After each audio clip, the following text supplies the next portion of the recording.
આદમી પાર્ટીના સહકાર્યકરો, ભાઈઓ અને બહેનો, આપ સૌ એ વાતથી વાકેફ છો કે આપણા રાજ્યના ધારઈ ગામના અને આપણા પક્ષના એક યુવાન કાર્યકર અરવિંદ નાગાણીએ ગત મહિને કપાસના ટેકાના ભાવ નહીં મળવાને કારણે અને ઉપજ કરતા પણ ઓછા ભાવ મળતા હોવાને કારણે આત્મબલિદાન કર્યું. આ આત્મબલિદાન એમણે એમના ગામના માર્કેટ યાર્ડમાં કર્યું અને કરતી વખતે એમણે જે કહ્યું તેનાથી આપણા રાજ્ય અને દેશની સરકારની બેધારી નીતિનો ભાંડો ફૂટી ગયો છે. એક બાજુ હજારો લાખો કરોડો રૂપિયાના ખર્ચે સરકારી તાઇફાઓ થાય છે અને શાહી મહેમાનોને બોલાવી એમની શાહી મહેમાન ગતિ થાય છે. આ બધાની પાછળ કરોડો રૂપિયાનું માધણ થાય છે. જ્યારે બીજી બાજુ આપણો ખેડૂત અને એ ખેડૂતનો પરિવાર 200-500 રૂપિયા જેવી નજીવી રકમ માટે આપઘાત કરે છે.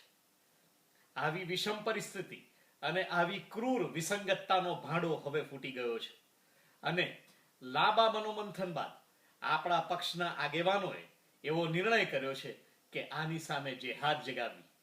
આપણા સિનિયર આગેવાનો ભાઈ શ્રી મયંકભાઈ ગાંધી અને સુરતના આપણા સિનિયર આગેવાન શ્રી કિશોરભાઈ દેસાઈના સંકલ્પના પરિણામે અને આપણા સૌના લાડીલા ડોક્ટર કનુભાઈ કલસરિયા, જેઓ મહુવાના આંદોલનથી માત્ર રાજ્ય નહીં પરંતુ સમગ્ર દેશમાં પ્રસિદ્ધ છે, તેમની આગેવાની નીચે હવે આપણો પક્ષ અને રાજ્યના સમગ્ર કિસાનો એક ચળવળનો આરંભ કરવાના છે.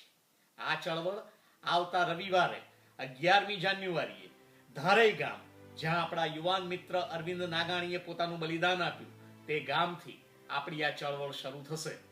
વીંછિયાથી ધારઈ સુધીની કિસાન કૂચનું આયોજન કરેલું છે. મિત્રો, હું આજે સૌને આ કૂચમાં જોડાવા અને કિસાનોનો, આમ આદમીનો, દલિતોનો અને મજદૂરોનો અવાજ મજબૂત બનાવવા અને એક નવી ક્રાંતિ લાવવા માટેનું હું આપને સૌને એલાન કરું છું અને આ કૂચમાં જોડાવા આમંત્રું છું. વેલકમ. જય હિન્દ, જય ભારત.